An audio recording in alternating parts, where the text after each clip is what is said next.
Magicians are some of the best storytellers in our world. And that's what makes magic tricks to leave an everlasting impression. But if you're curious enough, you'll definitely find a few puzzles around you. So, be it Colin Cloud's mysterious knife trick, or Mat Franco's famous phone trick, hello and welcome back. And today, we're gonna figure out the secrets behind some of Got Talent's most famous magic tricks. So, let's get started.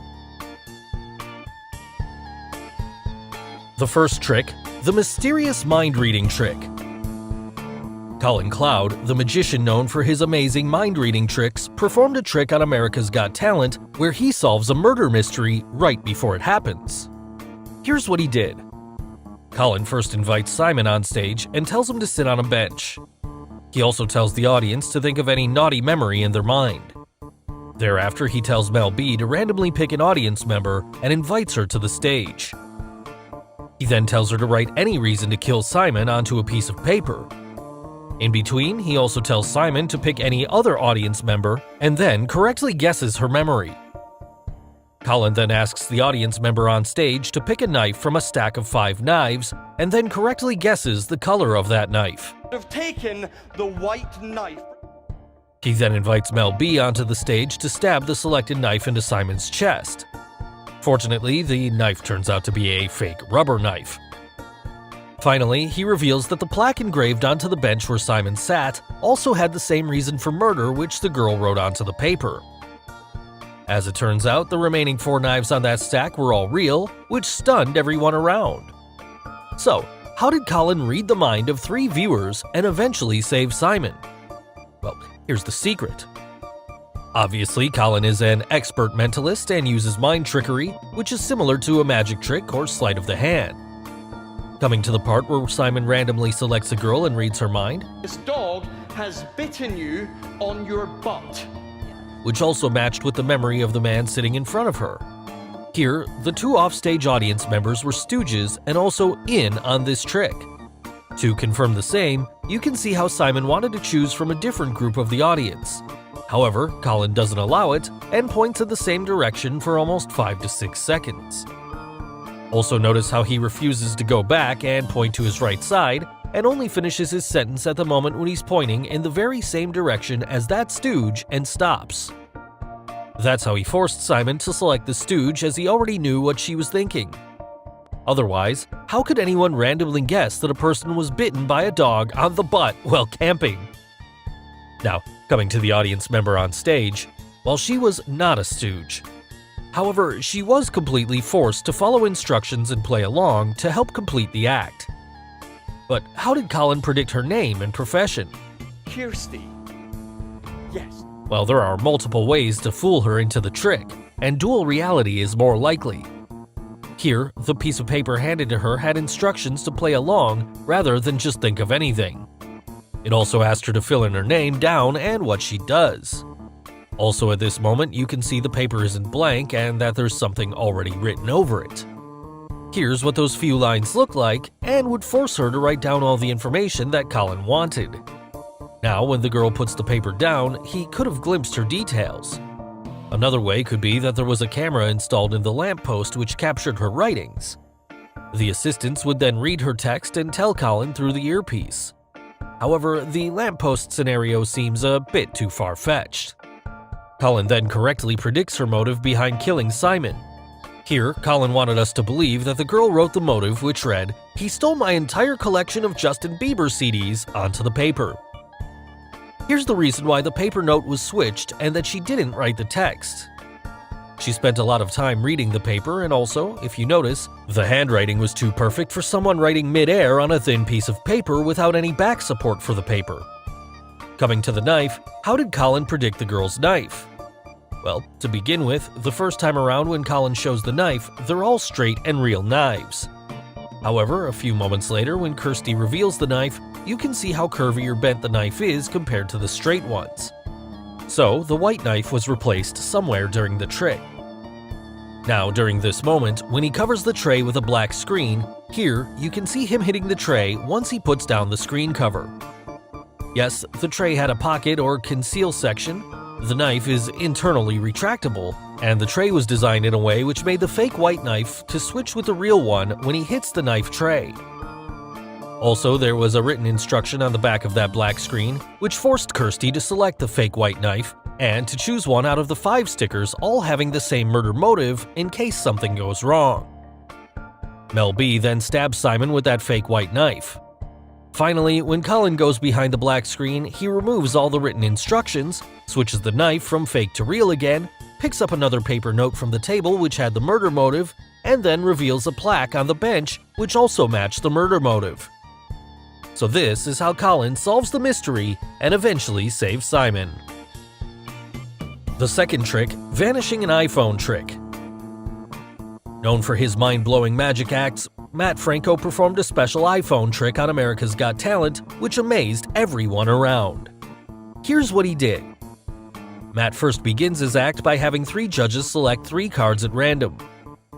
He then hands over the 3 cards numbered 6, 4, and 2 to Mel B and takes a photo of her holding the cards with her iPhone.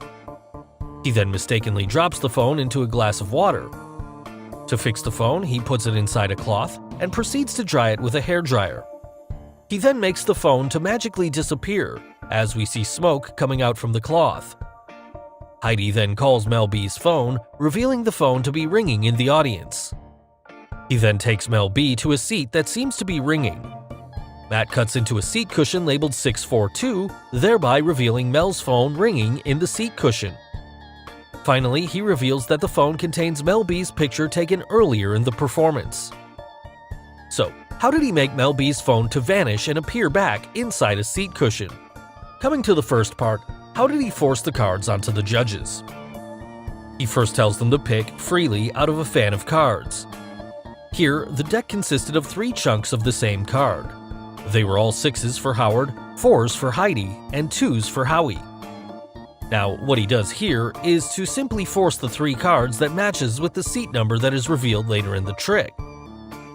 Moving to the next part, Mat borrows Mel B's phone and proceeds to take Mel B's photo holding those 3 cards at 2 different times. So there must be a reason why he takes her photo 2 times.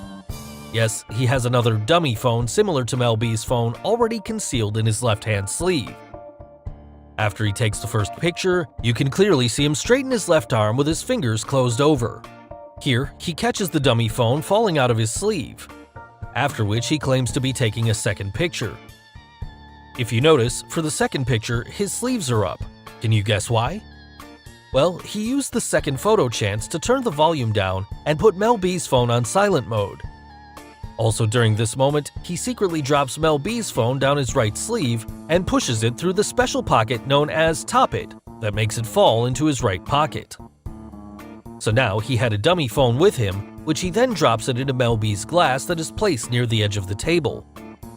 This was the reason why the glass was intentionally placed near the edge of the table before the act had started. Now he takes out that wet dummy phone from the glass and proceeds to fix it up using a hairdryer. He first places the dummy phone inside a bag. If you notice, the opening of the bag always faces up. The bag also has some dry ice inside it, which creates the smoke effect. Mat then magically makes the phone to vanish.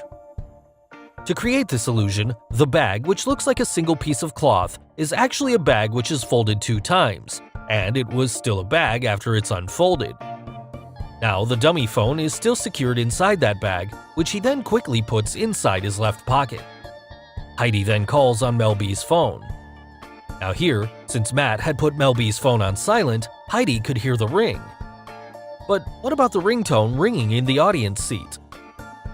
Well, the seat number 642 is a gimmick created by Mat Franco. Also, the seat had a vibrating device with a remote control speaker which played out the ringtone when Heidi calls on the phone. Also, the cushion contains a slot where he can slip in the phone from under the chair. So, coming to how he got Mel B's phone into the seat, if you notice, he pulls the knife out as they were leaving the stage, while his right side was away from the audience and nobody was looking for any slight. He then cuts open the seat as he slips the phone into the slot on the underside of the chair leading to the cushion. Finally, Mel B takes out her phone and magically reveals the picture holding the cards. So finally, moving on to the last Got Talent trick on our list, the light and heavy box trick. The real-life Hermione, Issy Simpson, has got a lot of skills for her age. In her audition act on Britain's Got Talent, she takes out 3 books from a box and asks the judges to check the books. She then asks Simon to move the box, but shockingly, he was unable to do so. However, Issy pulls out a deck of cards and easily places the box on the floor. She then asks Simon to pick any random card and Alicia to pick a random word from the book. Finally, she reveals the word kettle that Alicia picked, already written on the chalkboard all this while. And then removes her jacket to reveal a t-shirt having a picture of Simon holding his chosen card. So, how did she do this trick? Well, coming to the part related to the box, how come Simon and David both combined together were not able to lift the empty box? Now, some of you think that the box has some sort of suction device placed at its bottom which holds tightly onto the table. Well, that's not the case here. The box is a gimmick, and each of its sides has thin electromagnetic plates on its inside, and covered by a cardboard on the outside which appears just like any regular box. Also, this is the reason why the box doesn't shrink even slightly when the judges hold it firmly. The electromagnet is controlled by Issy and turns off when she is about to lift it. Coming to the card force, apart from the few different cards at the top and the bottom, all the cards at the center are the 4 of diamonds. So she first shows Simon the few cards which are different and then turns the cards face down. Using a block push, she then forces a card out somewhere in the middle to Simon. Finally, the chalkboard is also a gimmick and is a self-writing digital board which communicates using a tablet or smartphone. So after Alicia names the word kettle, someone from the audience writes the word onto the communicating device, which is then self-written onto the board to create this amazing illusion. So guys, hope you got the secrets behind Got Talent's most famous magic tricks. Which trick did you like the most? The mind-reading trick? The vanishing iPhone trick? Or the light and heavy box trick? And name any other magic trick you would like us to reveal. Let us know in the comments below.